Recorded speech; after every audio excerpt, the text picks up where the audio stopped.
Molecular orbitals, ठीक है जी। और number of molecular orbitals, MO मतलब molecular orbitals are equal to number of atomic orbitals। AO का क्या मतलब होगा? atomic orbitals, यानी जो number of molecular orbitals हैं ये number of atomic orbitals के equal होंगे, ठीक है जी। और इनमें याद रखिएगा कि जो molecular orbitals हैं, molecular orbitals ये दो तरह के बनते हैं, एक होते हैं bonding molecular orbitals और दूसरे होते हैं एंटी बॉन्डिंग मॉलिक्यूलर ऑर्बिटल्स, ठीक है जी। मॉलिक्यूलर ऑर्बिटल्स जो है ये दो तरह के होते हैं, हाफ बॉन्डिंग मॉलिक्यूलर ऑर्बिटल्स होते हैं और हाफ जो है ये एंटी बॉन्डिंग मॉलिक्यूलर ऑर्बिटल्स होते हैं। बॉन्डिंग मॉलिक्यूलर ऑर्बिटल्स को हम रिप्रेजेंट करते हैं बेटा सिग्मा से या फिर पाई से, जबकि एंटी बॉन्डिंग मॉलिक्यूलर ऑर्बिटल्स को हम सिग्मा स्टार या फिर पाई स्टार से रिप्रेजेंट करते हैं, ठीक है जी। Bonding molecular orbitals lower energy रखते हैं,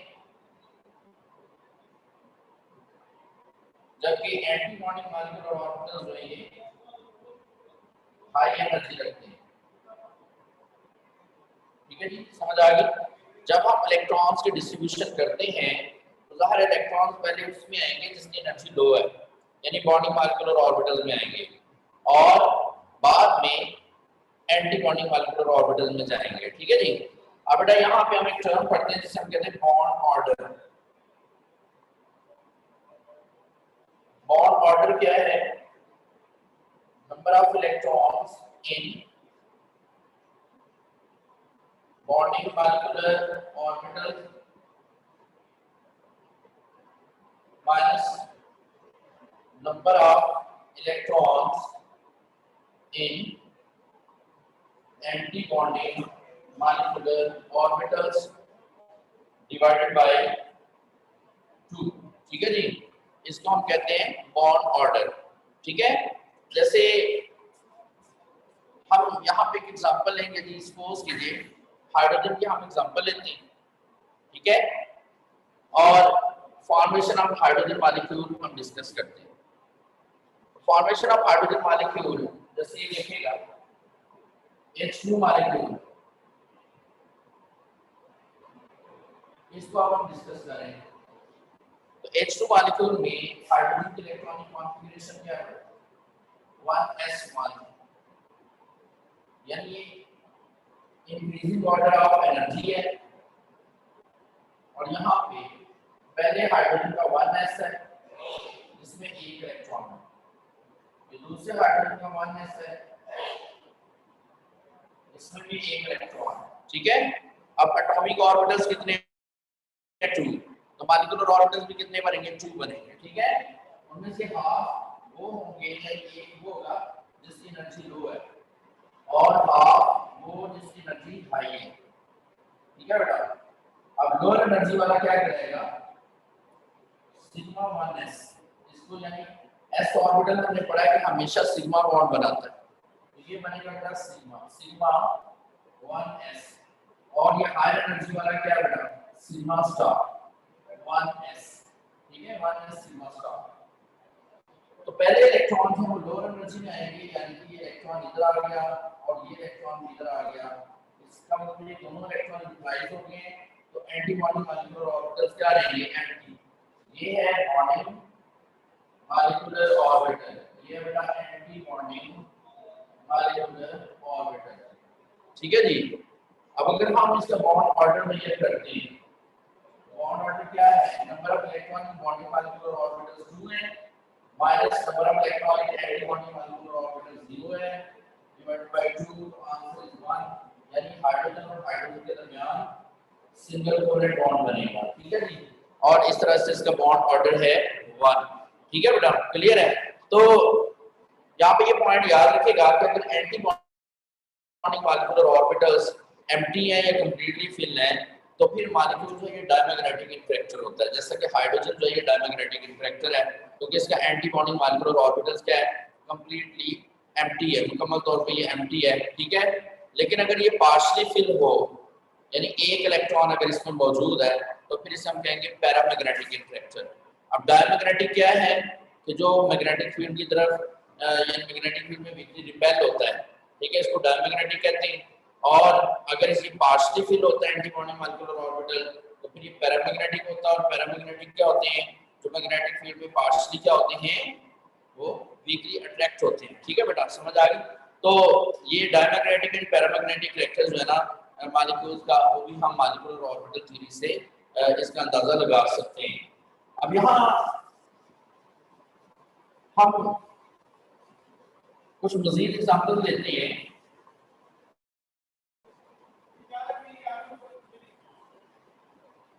मॉलिक्यूलर ऑर्बिटल थ्योरी हम डिस्कस कर रहे हैं बेटा, और MOT मॉलिक्यूलर ऑर्बिटल थ्योरी। यहाँ पे अब हम डिस्कस करते हैं स्मॉल ऑक्सीजन मॉलिक्यूल। ये है जी ऑक्सीजन मॉलिक्यूल, ठीक है बेटा। इसमें अब आप देखिए ऑक्सीजन मॉलिक्यूल में oxygen atomic number 8 1s2 2s2 2px2 2py1 2pz1, ठीक है। ये इसकी इलेक्ट्रॉनिक कॉन्फ़िगरेशन है ऑक्सीजन की।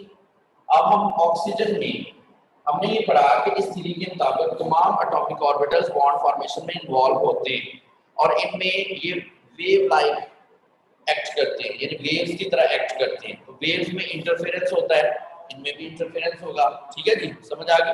अब जब इंटरफेरेंस होता है तो इसमें कंस्ट्रक्टिव इंटरफेरेंस या डिस्ट्रक्टिव इंटरफेरेंस होता है। तो कंस्ट्रक्टिव एंड डिस्ट्रक्टिव इंटरफेरेंस से क्या होते हैं, मॉलिक्यूलर ऑर्बिटल बनते हैं। कंस्ट्रक्टिव इंटरफेरेंस है तो हम कहते हैं यहाँ पे बॉन्डिंग मॉलिक्यूलर ऑर्बिटल बन रहे हैं, डिस्ट्रक्टिव इंटरफेरेंस में एंटी बॉन्डिंग मॉलिक्यूलर ऑर्बिटल बन रहे हैं, ठीक है जी, समझ आ गई। तो इस तरह से अब हम शोर में ना ये वैलेंस शेल वालों को करते हैं। ये वैलेंस शेल है 2 सेकंड शेल, तो ये बेटा किसमें आ गया, पहले ऑक्सीजन का 2s, ये दूसरे ऑक्सीजन का 2s। यहाँ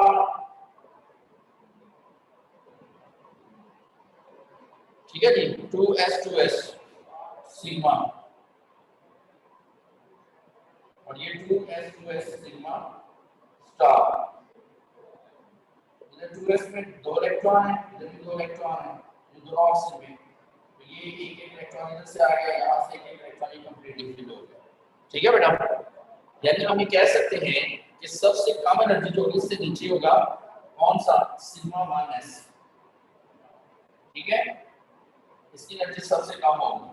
उसके बाद आ जाएगा सिग्मा स्टार 1s, ठीक है बेटा। उसके बाद आ गया सिग्मा 2s, फिर इसके बाद जो एनर्जी ज्यादा हो रही है वो किसकी है बेटा, सिग्मा स्टार 2s, ठीक है जी। ये एनर्जी ऑर्डर है इनका, यानी एनर्जी किस तरह से इंक्रीज होती जा रही है। फिर उसके बाद नेक्स्ट यहाँ पे आएगा बेटा, ये सिग्मा है और ये कौन सा सिग्मा है, 2px, ठीक है, इसका हम कहेंगे सिग्मा 2px। फिर इसके ऊपर यहाँ पे 2 होते हैं जिसको हम कहते हैं पाई 2py, पाई 2py बन रहा है, और ये जो है ना बेटा ये पाई 2pz है, ठीक है जी, समझ आ गई। तो इसका मतलब है कि सिग्मा स्टार 2s से ज्यादा एनर्जी किसकी है, सिग्मा 2px की, और सिग्मा 2px से ज्यादा किसकी एनर्जी है बेटा, पाई 2py की, और ये इक्वल है पाई 2pz की, ठीक है जी। तो यहाँ अब आप उसको अगर मजीद शो करते हैं इस तरह से,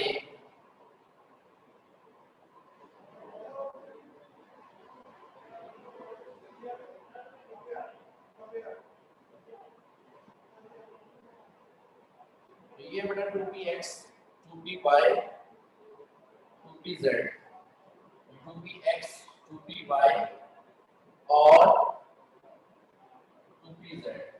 अब इसमें दो इलेक्ट्रॉन, इसमें एक, इधर इसमें दो इलेक्ट्रॉन है, इसमें एक इलेक्ट्रॉन है, इसमें एक इलेक्ट्रॉन, ठीक है। तो इलेक्ट्रॉन डिस्ट्रीब्यूशन जब होती है ना बेटा, इलेक्ट्रॉन डिस्ट्रीब्यूशन कैसे होगी? तो पहले ये देखिए टोटल 8 इलेक्ट्रॉन है, 4 इधर है 4 इधर है, 2 इधर आ गया, फिर 2 इधर आ गया, 2 इधर आ गया, 6 हो गए। ये एक ऊपर चला जाएगा, इसको हम कहेंगे पाई स्टार 2py, इसको हम कहेंगे पाई स्टार 2pz, ठीक है।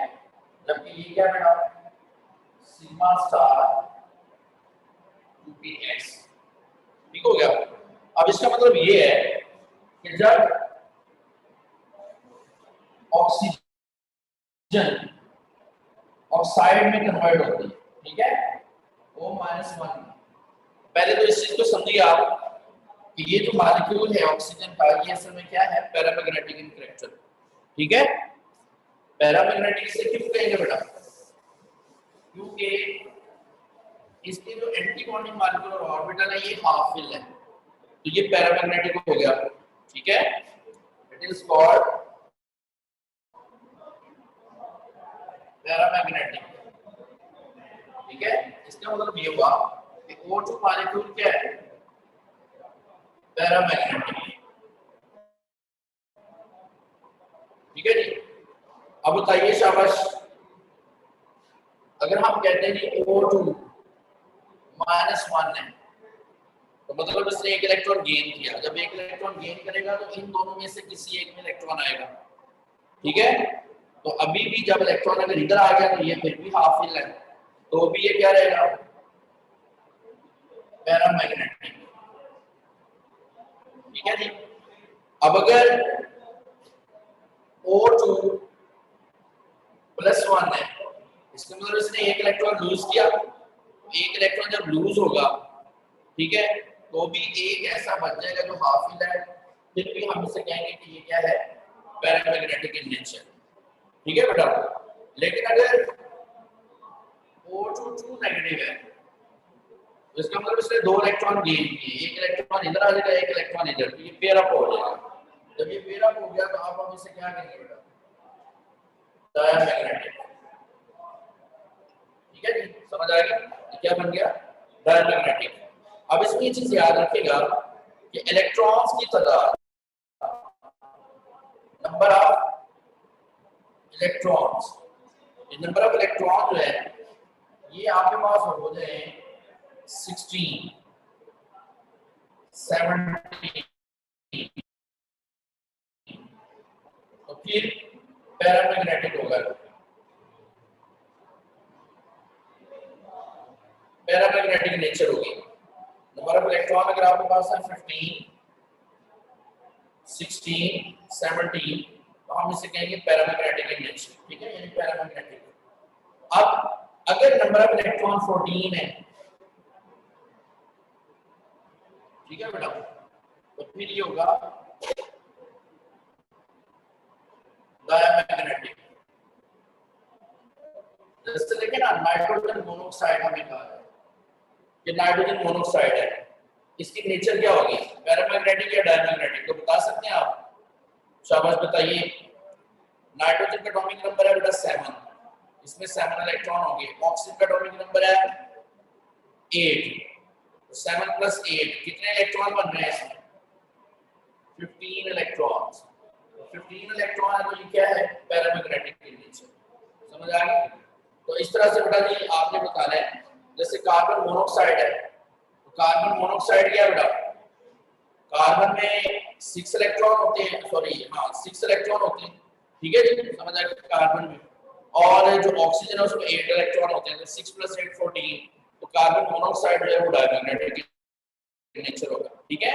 तो इस तरह से आपने ये चीज याद रखनी है कि नंबर ऑफ इलेक्ट्रॉन जो है ना, यानी इलेक्ट्रॉन की तादाद जो है, इससे हम paramagnetic and diamagnetic character find कर सकते हैं।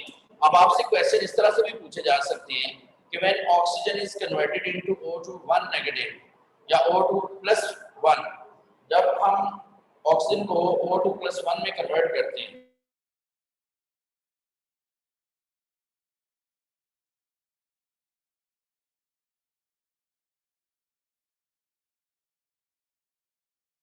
पाई स्टार टू पी, ठीक है। इन दोनों में से किसी से भी इलेक्ट्रॉन रिमूव हो सकता है। तो जब O2 1 नेगेटिव बनता है तो इलेक्ट्रॉन कहाँ पे ऐड होगा, जाहिर इन दोनों की एनर्जी सेम है, तो इसलिए ये इलेक्ट्रॉन जब ऐड होगा तो pi star two P Y में भी आ सकता है और pi star two P Z में भी आ सकता है, ठीक है बेटा। तो यहाँ पे आपने देखा कि इंट्रिंसिक ऑर्डर ऑफ एनर्जी जो है ना वो क्या है कि 1s सिग्मा की एनर्जी सर ये सबसे NO कम क्या है? जी, ये आपने 15 इलेक्ट्रॉन जिसके सामने लिखा है वो क्या है? Hydrogen hydrogen oxide. मोनोऑक्साइड है ना, ये पूछा जा रहा है कि डायमैग्नेटिक है या पैरामैग्नेटिक है, ठीक है। ठीक है। तो नाइट्रोजन का एटॉमिक नंबर 7 है, ऑक्सीजन का 8 है, तो 7 + 8 इसमें 15 इलेक्ट्रॉन बनते हैं। तो जब ये 15 इलेक्ट्रॉन होंगे, 16 होंगे या 17 होंगे तो पैरामैग्नेटिक इन नेचर होगा, ठीक है। तो ये पैरामैग्नेटिक हो गया, समझ आ गई। तो बेटा जी यहाँ पे आपने ये याद है कि ऑक्सीजन और फ्लोरीन के केस में 2s सिग्मा से ज्यादा एनर्जी है सिग्मा स्टार 2s की, इससे ज्यादा एनर्जी सिग्मा 2px की, ठीक है। फिर उसके बाद किसकी एनर्जी आ जाएगी पाई 2py = पाई 2pz, फिर उसके बाद pi star 2py = pi star 2pz, और सबसे ज्यादा एनर्जी होगी सिग्मा स्टार 2px की। ये किस केस में होगा बेटा, oxygen and fluorine. Oxygen and fluorine के केस में सेम डायग्राम बनेगी, यानी एनर्जी ऑर्डर जो होगा वो सेम होगा, लेकिन नाइट्रोजन के केस में थोड़ा डिफरेंट हो जाएगा। जरा एक मिनट,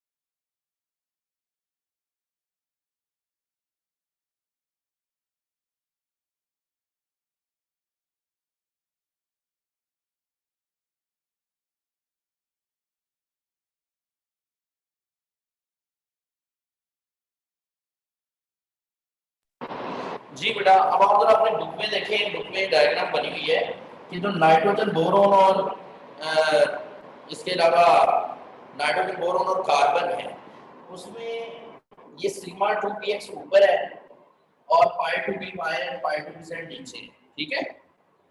यानी ये सिग्मा 2px ऊपर चला जाता है और पाई 2py और पाई 2pz जो है ये नीचे आ जाता है, ठीक है बेटा। तो इस तरह से आपने देखना है कि एनर्जी लेवल जो है ना ये थोड़ा सा डिफरेंट हो जाता है, बस इसको आपने याद रखना है। 1 मिनट और वेट कीजिए। मुझे क्या वेट वेट सारे लगाई हुई है यार, एलिमेंट्स एक्सपायर हो गई है, सर को ऑन करवा दो।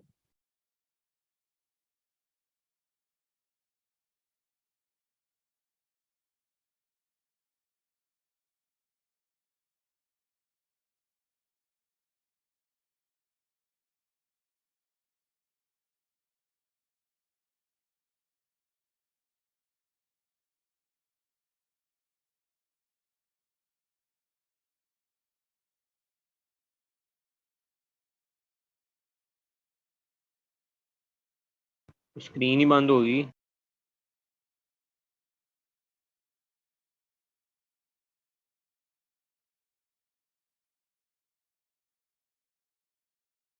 सर फोन कर रहे हैं। यार ये कोई बताएगा जिसमें 15, 16, 17 इलेक्ट्रॉन है वो पैरामैग्नेटिक है और जिसमें 14 डायमैग्नेटिक है, तो जो इनके अलावा है जिसमें 12, 13 एक्सेट्रा।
जी सॉरी बच्चों, थोड़ा सा इम्पोर्टेंट हो रहा है।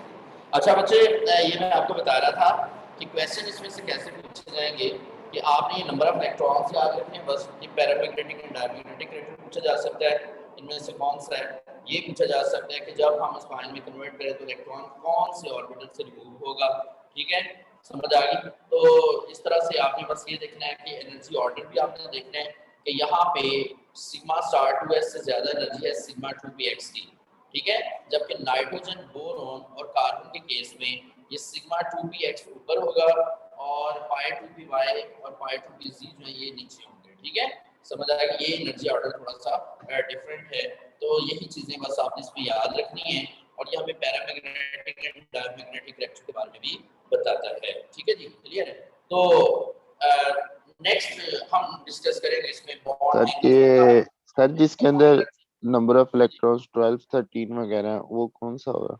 ये आपने याद रखना है 15 16 या 17 है तो पैरामैग्नेटिक इंटरेक्टर होगा, 14 हो जाएंगे तो फिर वो डायमैग्नेटिक इंटरेक्टर है। ठीक है बेटा, क्योंकि 14 में वो एम्प्टी हो जाते हैं ना। अगर 14 से कम हो जाए तो सर तो मतलब इलेक्ट्रॉन 12 यहाँ से remove 13 हो। करते हैं। 14 से कम हो तो 14 में ये है कि अगर आप 13 कर देते हैं तो 13 हो गया तो फिर इधर से एक इलेक्ट्रॉन रिमूव होगा। ठीक है, समझ आ गया। तो वो भी जब भी हाफ फिल हो जाएगा ना कोई भी एक, तो पैरामैग्नेटिक हो जाएगा, ये आपने याद रखना है। ठीक है बेटा, समझ आ गया, क्लियर है। बस इस चीज को याद रखना कि 14 है, जैसे ये 14 है तो ये एम्प्टी हो गया, तो बाकी सारे कंप्लीटली फिल है, तो ये डायमैग्नेटिक है।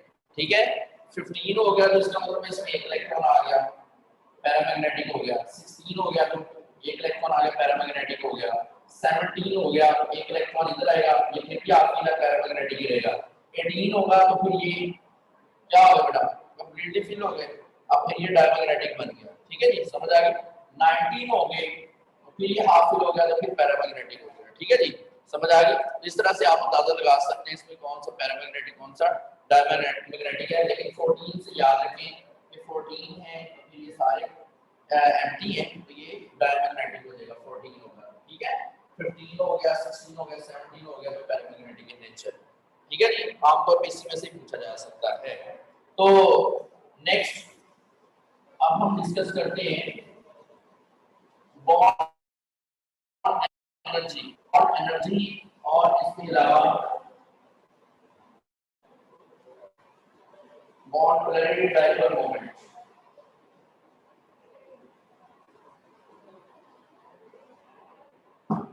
बेटा जी सबसे पहले तो यहाँ पे एक चीज याद रखिएगा कि बॉन्ड एनर्जी क्या चीज है।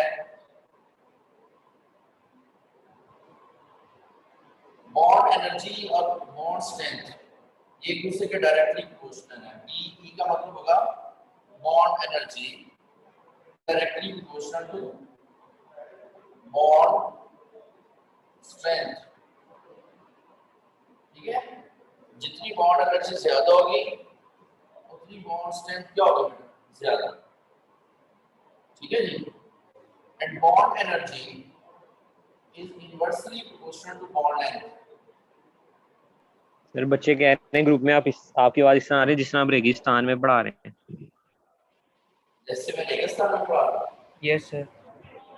यार असल में ना इधर ना एसी नहीं चले होते तो ये फैन ऑन किया होता है उसकी सर आवाज। फैन की वजह नहीं है, हेडफोन की वजह से हो रहा है। अच्छा मुझे ये बताइए जो क्लास नहीं लेकर है यहाँ आता पे। था सही। हेलो यस सर सर, आपकी आवाज बिल्कुल क्लियर है। जी, सर आपकी आवाज बिल्कुल ठीक है, आप पढ़ाएं। क्लियर है सर, वॉइस बस थोड़ा सा वो जूमिंग देती है कमरे की चले वजह से। ये यार आप लड़कियों की बातें क्यों मानते हो?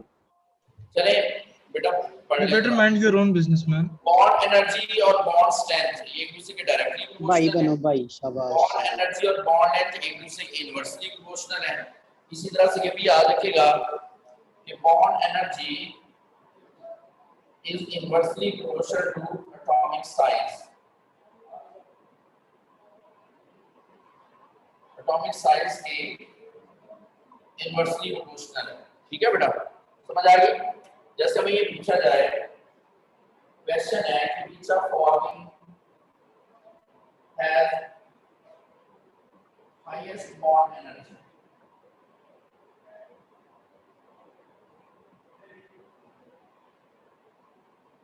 बॉन्ड एनर्जी किसकी होगी, ये क्वेश्चन है, ठीक है। ऑप्शंस हैं हमारे पास HF, beta HCl, Charlie HBr, delta HI। अब इन चारों में हमें पूछा जा रहा है कि बॉन्ड एनर्जी मैक्सिमम किसकी है। तो हमने यहाँ पे फैक्टर पढ़ा कि bond energy is inversely proportional to atomic size. तो एटॉमिक साइज सबसे छोटा किसका बेटा, फ्लोरीन का एटॉमिक साइज सबसे छोटा है, यानी इसकी बॉन्ड लेंथ सबसे कम होगी। तो बॉन्ड लेंथ कम है तो बॉन्ड एनर्जी हाई है, तो इसका मतलब मैक्सिमम बॉन्ड एनर्जी होगी किसकी, अल्फा की। और अगर मिनिमम पूछा जाएगा तो मिनिमम होगी किसकी बेटा, HI, ठीक है, समझ आ गई। तो मैक्सिमम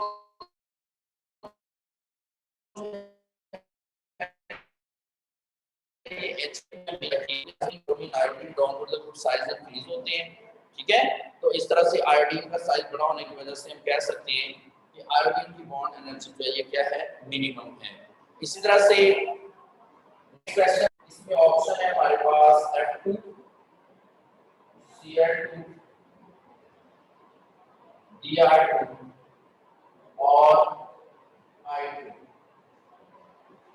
इन चारों में हमें पूछा जाए कि बताइए कि बॉन्ड एनर्जी, इसमें बॉन्ड एनर्जी मैक्सिमम किसकी है, ठीक है, मैक्सिमम बॉन्ड एनर्जी किसकी।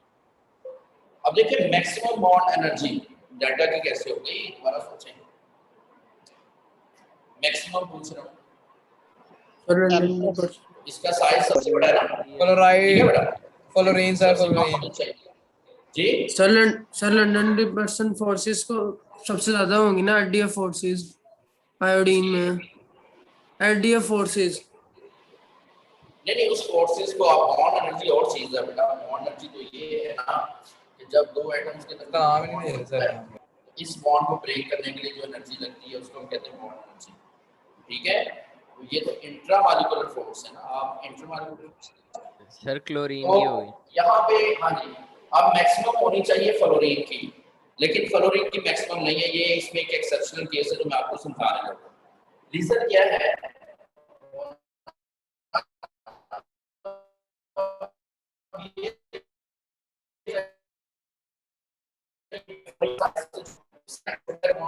इसमें रीजन ये है कि फ्लोरीन जो है ना, देखिए इसके में 7 इलेक्ट्रॉन दो, कितने 7 इलेक्ट्रॉन। यहाँ पे ये फ्लोरीन है, इसके रिलेशन में भी 7 इलेक्ट्रॉन। एक इलेक्ट्रॉन ने तो आपस में बॉन्ड बना लिया, लेकिन इस पर भी 3 लोन पेयर हैं, इस पर भी 3 लोन पेयर हैं, ठीक है। अब इनका साइज बहुत छोटा है, साइज स्मॉल होने की वजह से क्या होगा, ये तीनों जो लोन पेयर है एक दूसरे के बहुत करीब आ जाएंगे, ठीक है, समझ आ गई। तो ये लोन पेयर जब करीब आएंगे तो उनकी रिपल्शन बढ़ जाएगी, रिपल्शन बढ़ेगी तो ये बॉन्ड भी जल्दी ब्रेक हो जाएगा, ठीक है। होना यही चाहिए कि साइज स्मॉल होने की वजह से फ्लोरीन की बॉन्ड एनर्जी सबसे ज्यादा होनी चाहिए, लेकिन फ्लोरीन की बॉन्ड एनर्जी कम है। फ्लोरीन की बॉन्ड एनर्जी क्यों कम है, due to smaller size. These 3 lone pair of electrons are very close to each other, ठीक है। स्मॉल साइज होने की वजह से यार और किसकी स्क्रीन स्टक हो रही है, ये दूसरे के बहुत करीब आ जाते हैं। सर आपकी स्क्रीन स्टक हो रही है। ठीक है बेटा, मेरे भी सर आपको सर ये सारा दोबारा बता दें, स्क्रीन ही अड़ी है तब से। जी सर अब आड़ रहे हैं सर आपके सिग्नल सर फोकस भी आउट हो गया और नजर भी नहीं आ रहा क्लियर। बेटा ये देखिए फ्लोरीन की जो बॉन्ड एनर्जी है ना ये कम होती है क्लोरीन से। यहाँ पे बॉन्ड एनर्जी सबसे ज्यादा होगी क्लोरीन की, ठीक है बेटा, समझ आ गई। उसके बाद जो बॉन्ड एनर्जी है ये होगी किसकी, ब्रोमीन की, फिर फ्लोरीन की, फिर आयोडीन, ठीक है। ये बॉन्ड एनर्जी ऑर्डर आपने याद रखना है हैलोजेंस में, ठीक है। अब फ्लोरीन की सबसे ज्यादा होनी चाहिए, लेकिन कम क्यों है, क्योंकि फ्लोरीन का साइज बहुत छोटा है और ये 6 जो इलेक्ट्रॉन पेयर है ये एक दूसरे के बहुत करीब आ जाते हैं, जिसकी वजह से इनमें रिपल्शन क्रिएट हो जाती है और रिपल्शन की वजह से बॉन्ड जल्दी ब्रेक हो जाता है, ठीक है बेटा। तो ये एक एक्सेप्शन केस इसमें आपने पढ़ा, ठीक है। इसमें बॉन्ड एनर्जी ऑर्डर ये बता है। तो इसी तरह से नेक्स्ट आपने याद रखना है कि bond energy is directly proportional to bond order. bond energy is directly proportional to bond order. ठीक है, bond energy जो है bond order के डायरेक्टली प्रोपोर्शनल होती है। ठीक हो गया। और पांचवा factor, bond energy is directly proportional to electronegativity difference। ये मैं मिटा रहा हूं।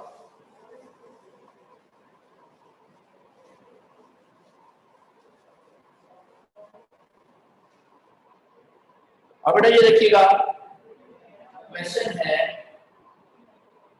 which are forming as maximum bond energy। bond energy किसकी मैक्सिमम होगी? Alpha carbon carbon single bond, beta carbon carbon double bond, Charlie carbon carbon triple bond, या फिर delta nitrogen nitrogen single bond. बेटा मैंने आपको बताया कि बॉन्ड ऑर्डर बढ़ने से क्या होता है, बॉन्ड एनर्जी बढ़ जाती है। इसका बॉन्ड ऑर्डर 1 है, इधर बॉन्ड ऑर्डर 2 है, इधर बॉन्ड ऑर्डर 3 है। इसका मतलब है कि मैक्सिमम बॉन्ड एनर्जी किसकी होगी बेटा? Carbon carbon triple bond. ठीक है, समझ आएगा? जितना बॉन्ड ऑर्डर बढ़ता जाएगा उतनी बॉन्ड एनर्जी बढ़ती जाएगी। इसमें लास्ट फैक्टर ये भी है कि bond energy is directly proportional to bond polarity. ठीक है, bond energy is directly proportional to bond polarity. ये पॉइंट भी आपने याद रखना है। जैसे आप देखें, alpha carbon double bond, beta है carbon carbon triple bond, Charlie carbon nitrogen triple bond, और delta carbon carbon single bond. ये कहा बताया जरा शाबाश, मैक्सिमम बॉन्ड एनर्जी किसकी हो? चार्ली। शाबाश, सोचें थोड़ा सा। चार्ली चार्ली चार्ली क्यों? क्योंकि इधर इलेक्ट्रोनेगेटिविटी डिफरेंस जीरो नहीं है। कार्बन पर पार्शियल पॉजिटिव चार्ज होगा और नाइट्रोजन पर पार्शियल नेगेटिव चार्ज। ठीक है, ये पोलर बन गया ना, बाकी सारे नॉन पोलर हैं। तो जितनी पोलैरिटी ज्यादा होगी उतनी बॉन्ड एनर्जी ज्यादा होगी। ठीक है बेटा, समझ आ गई? ये पॉइंट आपने याद रखने हैं और ऐसे ही आपको क्वेश्चन पूछे जाएंगे। तो इन तमाम फैक्टर्स को आपने अपने ज़हन में रखना है। तो उसके बाद नेक्स्ट है, लास्ट में हम डिस्कस कर रहे हैं डाइपोल मोमेंट।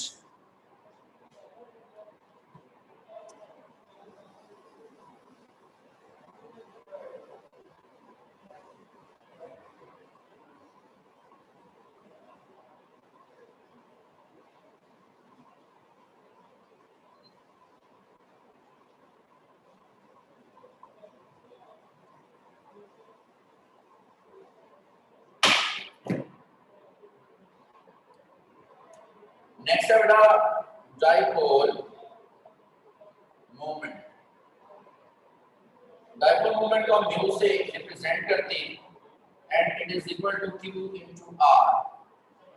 ठीक है बेटा, जैसे सपोज ये पॉजिटिवली चार्ज आयन है और ये नेगेटिवली चार्ज एक मॉलिक्यूल है, पोलर मॉलिक्यूल जिसका एक पॉजिटिव एंड है और दूसरा नेगेटिव एंड है। अब इन दोनों के दरमियान डिस्टेंस है आर, इस पे पॉजिटिव क्यू चार्ज, इधर नेगेटिव क्यू चार्ज। ठीक है बेटा, जब हम डाइपोल मोमेंट मेजर करते हैं तो क्यू इनटू आर आ जाता है। क्यू क्या है बेटा? चार्ज। ठीक है जी, और आर क्या है? इन दोनों के दरमियान डिस्टेंस। इसके अगर हम यूनिट्स की बात करते हैं, ऐसे यूनिट्स इसके क्या बनेंगे? डिस्टेंस का यूनिट क्या होता है? मीटर, और चार्ज का यूनिट कूलम, यानी मीटर कूलम। इसके ऐसे यूनिट्स हैं। केमिस्ट्री में हम इसके स्मॉलर यूनिट यूज करते हैं, Debye, and 1 debye is equal to 3.336 into 10 to the power minus 30 meter coulomb। ठीक है, 1 debye जो है ना, ये इक्वल है 3.336 into 10 to the power minus 30 meter coulomb। ठीक है बेटा, ये 1 debye की वैल्यू है, ये आपने याद रखनी है। अब ये पॉइंट याद रखिएगा, जैसे आपको क्वेश्चन पूछा जाता है कि which are forming है जीरो डाइपोल मोमेंट। इसका डाइपोल मोमेंट जीरो है। ये हमें पूछा जा रहा है। Alpha HCl beta NH3 Charlie PCl3 and delta PCl5। हमें ये पूछा जा रहा है कि डाइपोल मोमेंट किसका जीरो है। बेटा याद रखिएगा कि जब भी सेंट्रल एटम, एक तो इलेक्ट्रोनेगेटिविटी डिफरेंस अगर जीरो नहीं है, ठीक है, तो डाइपोल मोमेंट जीरो नहीं होगा। जैसे HCl, उसका डाइपोल मोमेंट जीरो नहीं है। और जब भी सेंट्रल एटम पर लोन पेयर आ जाएगा तब भी डाइपोल मोमेंट जीरो नहीं होगा। जैसे नाइट्रोजन है, तो इस पे एक लोन पेयर है और ये 3 इसके बॉन्ड बने हुए हैं हाइड्रोजन के साथ, ठीक है, and dipole moment is not equal to zero, ठीक है, डाइपोल मोमेंट जीरो नहीं होगा। इस तरह PCl3 है, फास्फोरस इधर क्लोरीन पर, फास्फोरस पर लोन पेयर है, so dipole moment is not equal to zero. लेकिन PCl5 अगर हम ड्रॉ करते हैं तो इसमें फास्फोरस है, इसके वैलेंस शेल में कितने इलेक्ट्रॉन हैं? 5। तो 5 नेबरिंग क्लोरीन के साथ ये बॉन्ड बनाता है, ठीक है बेटा, समझ आया? अब देखिए इसके सेंट्रल एटम पर कोई भी लोन पेयर नहीं है, तो इसका मतलब है कि डाइपोल मोमेंट इसका जीरो होगा। यहाँ पे बस एक शॉर्ट की आपने याद रखनी है कि अगर सेंट्रल एटम के ग्रुप नंबर के इक्वल सेम एटम अटैच है तो फिर डाइपोल मोमेंट जीरो होगा, ठीक है। अगर नंबर ऑफ बॉन्ड्स सर जी दोबारा बता दें आवाज। सर जी आवाज बिल्कुल सही नहीं आ रही। नंबर ऑफ बॉन्ड्स सर जी चूटियां लगा लें आप, जी हेडफोन लगा लें। सर सही आवाज आ रही है। नहीं आ रही सही आवाज। बेटा ये देखिए नंबर ऑफ बॉन्ड्स अगर सेंट्रल एटम के ग्रुप नंबर के इक्वल बने हुए हैं ना सेम एटम्स के साथ, तो डाइपोल मोमेंट क्या हो जाएगा? जीरो हो जाएगा। जैसे यहाँ पे हम लिखते हैं SF6 है, डाइपोल मोमेंट जीरो। क्यों? सल्फर का ग्रुप नंबर 6 है और इसके साथ 6 फ्लोरीन एटम अटैच है, तो डाइपोल मोमेंट जीरो हो जाएगा। इसी तरह से BF3 है, बोरोन का ग्रुप नंबर 3 है, 3 ही फ्लोरीन अटैच है, डाइपोल मोमेंट जीरो, ठीक है बेटा, समझ आ गई? इसी तरह से CH4 है, कार्बन का ग्रुप नंबर 4 और 4 ही सेम एटम इसके साथ अटैच हैं, डाइपोल मोमेंट जीरो, ठीक है बेटा, समझ आ गई? तो इस तरह से आपने बस ये याद रखना है कि डाइपोल मोमेंट जीरो, जब भी सेंट्रल एटम के ऊपर इलेक्ट्रॉन पेयर आ जाएगा तो डाइपोल मोमेंट जीरो नहीं होगा, ठीक है। लेकिन सेंट्रल एटम के ग्रुप नंबर के इक्वल बॉन्ड बने हुए हैं सेम एटम के साथ, तो डाइपोल मोमेंट जीरो हो जाएगा। जैसे आप देखें SO3 है, SO3 में भी डाइपोल मोमेंट जीरो होगा। अब इधर क्यों जीरो है? क्योंकि सल्फर सेंट्रल एटम है, इसकी वैलेंस शेल में 6 इलेक्ट्रॉन्स और 3 नेबरिंग ऑक्सीजन के साथ ही बॉन्ड बना रहा है, ठीक है बेटा, समझ आ गई? तो यानी कि सल्फर 6 बॉन्ड बना रहा है और सेम एटम्स के साथ बना रहा है, तो अब भी डाइपोल मोमेंट क्या होगा? जीरो, ठीक हो गया बेटा? तो ये चीजें बस आपने इसमें याद रखनी है। ये आपका चैप्टर नंबर 6 कंप्लीट है। उसके बाद हम नेक्स्ट थर्मोकेमिस्ट्री